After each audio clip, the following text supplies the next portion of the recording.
औज़ुबिल्लाहि मिनश्शैतानिर्रजीम बिस्मिल्लाहिर्रहमानिर्रहीम। अल्लाहुम्मा सल्लि अला मोहम्मद व आलि मोहम्मद। अस्सलाम वालेकुम व्यूअर्स। नए वीडियो के साथ आपके सामने हाजिर हैं, reality bytes with doctor Sadat. ये वीडियो अचानक हमें बनानी पड़ रही है। इस वीडियो में हम डिस्कस करेंगे कि इंडिया के साथ अभी प्रेजेंटली इंटरनेशनल अरीना में जो कुछ हो रहा है, तो वो आपको उसके बारे में एक फैक्ट बेस्ड, इंफॉर्मेशन बेस्ड एक वीडियो प्रोवाइड करना मैंने ज़रूरी समझा। तो आप लोगों को शायद मालूम होगा या बहुत से व्यूअर्स को शायद नहीं मालूम हो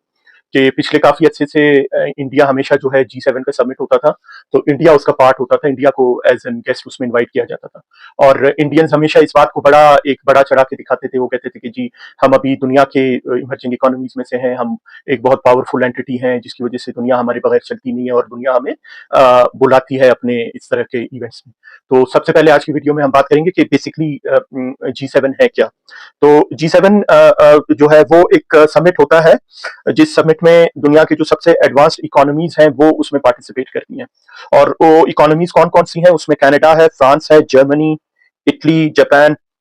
यूनाइटेड किंगडम और यूनाइटेड स्टेट्स ऑफ अमेरिका। ये जिसे कहते हैं शामिल हैं G7 में। और ये जो कंट्रीज हैं, ये लोग क्या करते हैं? ये लोग जो भी ग्लोबल इकोनॉमिक इश्यूज होते हैं उनके हवाले से बात करते हैं। और इसके अलावा कोई भी इंटरनेशनल चैलेंजेस, जो भी इंटरनेशनल चैलेंजेस आ रहे होते हैं, प्रेसिंग इश्यूज जो भी इंटरनेशनली होते हैं, वो उन सारे इश्यूज के ऊपर भी बात करते हैं। और वो कोशिश करते हैं कि जो भी उनके अपने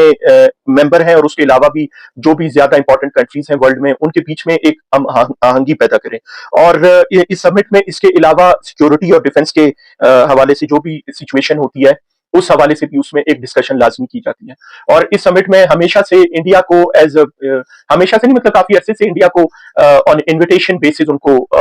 बुलाया जाता रहा है। लेकिन इस दफा इंडिया की जो इनविटेशन थी वो कैंसिल की गई और क्या साराइयां काफी हो रही हैं। इंडिया मीडिया अपनी तरफ से झूठे किस्से कहानियां दुनिया के सामने रखने की कोशिश कर रही है और ये मेक बिलीव कराने की कोशिश करी कि जी हम इसमें नहीं जाना चाहते। हालांकि इंडिया के जो फॉरेन मिनिस्टर हैं जयशंकर साहब, उन्होंने अपनी तरफ से बहुत कोशिश की। ये G7 समिट जो है इस दफा कनाडा में हो रहा है और कनाडा के जो उनके फॉरेन अफेयर्स के जो मिनिस्टर हैं, वो by origin she is an Indian, और उन्होंने वही इंडियन कार्ड खेलने की कोशिश की और उन्होंने ये कहा कि हम किसी तरीके से उनको राजी करवा लें कि वो हमें इनवाइट कर लें इस दफा की समिट में, क्योंकि वो इस चीज को ज्यादा क्रूशल समझते हैं कि वो इस समिट में एज एन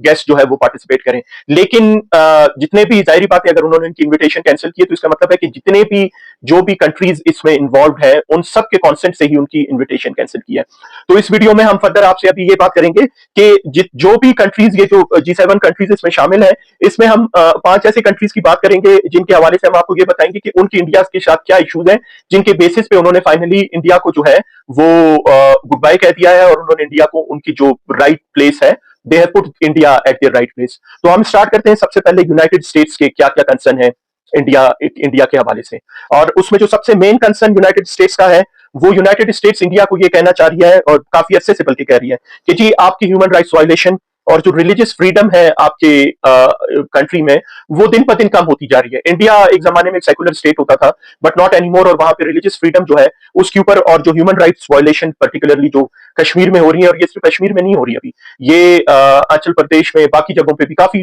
नाम है इंडिया के 12-13 ऐसे स्टेट्स हैं जिसमें human right violation is eight there peak. उसके बाद नेक्स्ट चीज जो कि एक बहुत बड़ा इशू है इंडिया के साथ अमेरिका का। आपको पता है कि इंडिया जो है, बहुत से अमेरिकन मल्टीनेशनल कंपनीज है जिनके कॉल सेंटर्स वगैरह वो इंडिया में है। तो इंडिया उन सारे कंपनी से ये डिमांड करती है कि जी हम आपका जो डाटा है उसको लोकलाइज करना चाहते हैं और लोकल लेवल पे सोर्टिंग करना चाहते हैं हम डाटा की। लेकिन जितनी भी अमेरिकन कंपनीज है, they do not want this thing, जिसकी वजह से एक डिजिटल डिस्प्यूट भी है अमेरिका और इंडिया के बीच में। उसके बाद एक और इशू जो है वो सर्वेलेंस कंसर्न का है। अमेरिका कहते हैं कि इंडिया जो है, काफी जो इंडियंस यहाँ पे असाइलम सीकर है या अदरवाइज जो इंडियंस यहाँ पे रह रहे हैं अमेरिका के अंदर, वो उनके अगेंस्ट जो कि सिटीजन है अमेरिका के, वो पेगासस जैसे सॉफ्टवेयर यूज करके वो उनके सेंसिटिव इंफॉर्मेशन वो कर रहे हैं, उनके सिस्टम्स को हैक कर रहे हैं, और ये एक बहुत बड़ा कंसर्न है उसका। उसके बाद एक और कंसर्न जो अमेरिका का है, अमेरिका का ये है कि अमेरिका कहता है कि जी आप एक तरफ हमें कहते हैं कि आप हमारे बड़े अच्छे स्ट्रेटेजिक पार्टनर हैं और हमारे बगैर आपका गुजारा नहीं हो सकता, दूसरी तरफ आप बैठ के रशिया के साथ ऑयल और आर्म्स की डील्स करते हैं, रशिया के साथ आप वो करते हैं, तो आपका जो एक जिसे कहते हैं कि वो फोकस वो बराबर नहीं है। लेकिन इसमें जो सबसे बड़ी बात है वो बात यह है कि जब इंडिया खुद गई अमेरिका के पास और उसने अमेरिका को कहा कि जी आप हमारे सीज फायर करा दें, और जब अमेरिका ने उनके बीच सीज फायर करवा दिया, जब इंडिया मार खा रहा था बहुत ज्यादा, तो उसके बाद फिर इंडिया ने ये डिनाई करना शुरू कर दिया, नहीं जी अमेरिका के इसमें कोई हाथ नहीं है। तो जाहिर बात है अमेरिका को तो इस बात पे बड़ा गुस्सा है इंडिया के ऊपर, तो वो इसी वजह से वो भी ये नहीं चाहते कि ये इधर G7 में आके कोई और मिसहैप करे। फिर नेक्स्ट कंट्री जो हमारे सामने है वो है यूनाइटेड किंगडम, यूके। यूके वालों के फिर इसी तरह उनके जो है कंसर्न है इंडिया से, वो सबसे पहले वही ह्यूमन राइट वायलेशन के कंसर्न है, पर्टिकुलरली कश्मीर के हवाले से। फिर उसके बाद आपको पता है कि एक तबरेज अंसारी नाम का बंदा था, उसे 2019 में झारखंड में एक मॉब ने उसे कत्ल किया था। जो इंतहा पसंद लोग थे उन्होंने उसको मतलब डंडों से और उससे मार मार के उसे सरे बाजार कत्ल किया था। उसके ऊपर एक झूठा इल्जाम लगाया गया था कि जी इसने चोरी की है। तो वो उसके बाद से यूके का एक बहुत बड़ा कंसर्न है इंडिया की तरफ कि जी आपके वहां पे एक्सट्रीमिज्म बहुत बढ़ रही है। फिर इंडिया को एक और इशू है वो फ्रीडम ऑफ प्रेस से है, और इसमें आपको पता है कि बीबीसी के एक बहुत बड़ा टैक्स इशू हुआ था बीबीसी का, और बीबीसी ब्रिटिश ब्रॉडकास्टिंग कंपनी है जो कि इंग्लैंड की कंपनी है, और उनको काफी जो है इंडियन गवर्नमेंट ने तंग किया था। उसकी वजह से उनके बहुत ज्यादा कंसर्न है यूके के इंडिया के हवाले से। फिर वही जो हमने जैसे पहले बात की, जो सर्वेलेंस कंसर्न थे पेगासस के यूज करने की, वो सिर्फ अमेरिका के कंसर्न नहीं है, वो यूके के भी कंसर्न है। उसके बाद नेक्स्ट कंट्री जो आती है दैट इज फ्रांस। हम अगर फ्रांस के कंसर्न्स की बात करें तो आपको पता है फ्रांस का नाम जैसे ही आता है तो हमारे जहन में सबसे पहले रफाइल आ जाते हैं। और वो जो रफाइल का एपिसोड हुआ है, फ्रांस जो है वो ज्यादा गुस्से में इस बात पर है कि रफाइल कंपनी वाले जो है वो इंडिया गए हुए हैं काफी दिनों से, और वो वहां पे बैठे हुए हैं, और वो इंडियन एयरफोर्स को कह रहे हैं कि जी हमने आपको जितने भी रफाइल्स दिए हैं आप उन रफाइल्स की हमारे साथ जिसे कहते हैं कि इंस्पेक्शन हमें कराएं, उनकी नंबर हमें बताएं, काउंटिंग हमें दे, हमें पता लगे कि कितने रफाइल्स आपके सही सलामत है और कितने डैमेज है। और इंडिया वो करने को तैयार नहीं है, क्योंकि इंडिया हम तो अभी ये क्लेम कर रहे हैं कि उनके 4 रफाइल्स हमने मार गिराए, लेकिन जिस तरीके से इंडिया बिहेव कर रहा है लगता है कि मे भी उनके इससे ज्यादा रफाइल्स जो है वो डैमेज हुए, जिसकी वजह से वो रफाइल कंपनी को वो नहीं छोड़ रहे वहां आगे आने के लिए। और इसके अलावा फ्रांस का एक जो और बड़ा कंसर्न है वो डिफेंस कॉन्ट्रैक्ट्स का है, जिसे कहते हैं कि यही रफाइल जब लिए गए थे तो ये रफाइल के लेने के बाद एक बहुत बड़ा स्कैम इंडिया में वो हुआ कि ड्यू प्रोसेस फॉलो नहीं हुआ, चीजें सही तरीके से पूरी नहीं की गई। उसके बाद जिसे कहते हैं कि जो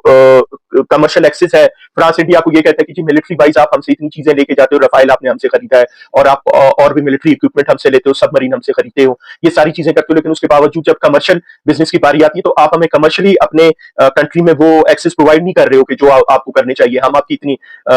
मदद करते हैं, इतनी खिदमत करते हैं। तो ये इस इशू की वजह से फिर उसके बाद एक और बहुत बड़ा जो इशू इनको हुआ कि जब ये प्रोक्योरमेंट किए, जो भी प्रोजेक्ट्स इनके हुए, सबमरीन से प्रोक्योर किए गए थे, रफाइल जब प्रोक्योर किए गए थे, इन सब में इंडिया ने मिसमैनेजमेंट भी किया और इंडिया ने अपनी कमिटमेंट पूरी भी नहीं की। जब रफाइल की इनकी हुई थी डील, तो उसके बाद जो रफाइल कंपनी थी उसको उन्होंने कहा था कि जी आप हमारे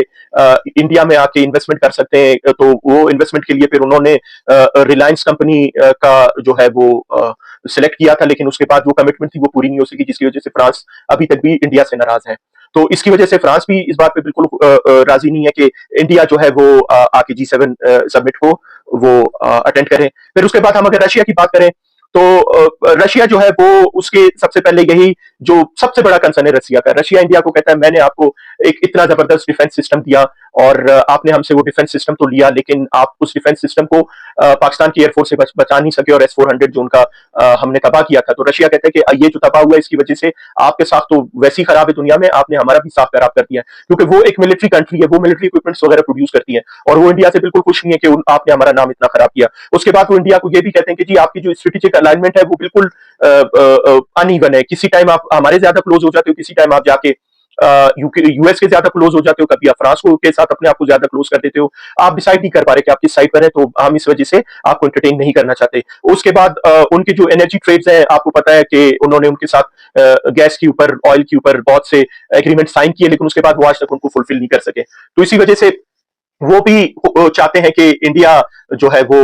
मत आए G7 समिट में, वो भी इंडिया को अभी वो उस तरीके की लिफ्ट नहीं करा रहे जो कि इंडिया चाहती है कि उनको कराई जाए। उसके बाद सबसे फाइनल जो कंट्री है जो कि होस्ट कंट्री है, कनाडा है, जहां पे ये G7 समिट हो रही है, और जहां जयशंकर साहब ने इनके जाके बहुत मिन्नत तरले की है कि अभी तक भी बल्कि कर रहे हैं कि जी आप हमें आने की इजाजत है, आप हमें इस तरीके से जिसे कहते हैं दुनिया के सामने बेइज्जत ना करें, स्पेशली पाकिस्तान के सामने। जंग हारने के बाद वैसी उनकी हालत बहुत खराब है। तो इंडिया के जो सबसे पहली बात जो करते हैं कनाडा इंडिया के खिलाफ, आपको पता है कि हरदीप सिंह एक एक्टिविस्ट थे, सिख एक्टिविस्ट थे, इनको मर्डर किया गया इंडिया के अंदर। और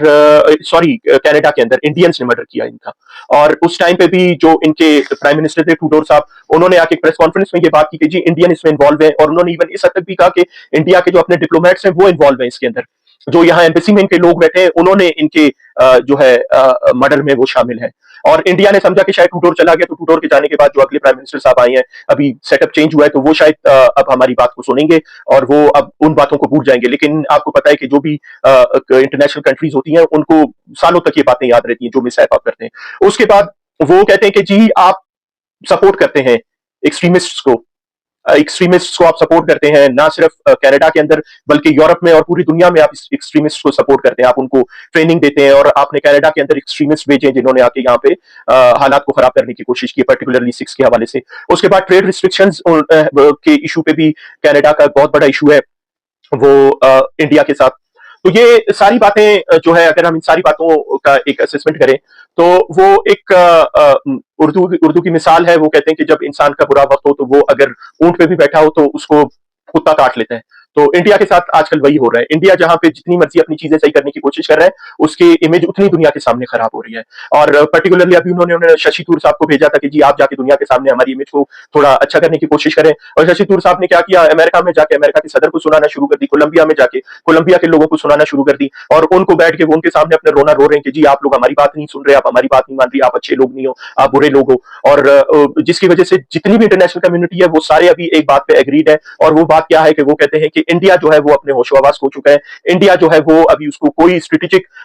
लाइन उसकी नहीं है, कोई स्ट्रेटेजिक डायरेक्शन उसकी नहीं है, और कोई उसकी कमिटमेंट नहीं है। वो सिर्फ बैठ के झूठ और का सहारा लेते हैं, और वो उसी के थ्रू अपने मिस कमिटमेंट्स बहुत ज्यादा कर रहे हैं। तो इस वजह से जितनी भी इंटरनेशनल कम्युनिटी है वो सारे इंडिया को छोड़ चुकी है। इसका सबसे बड़ा सबूत हमारे पास वो यही है कि G7 समिट में इंडिया की जो इन्विटेशन थी उसको कैंसिल किया गया। Thank you.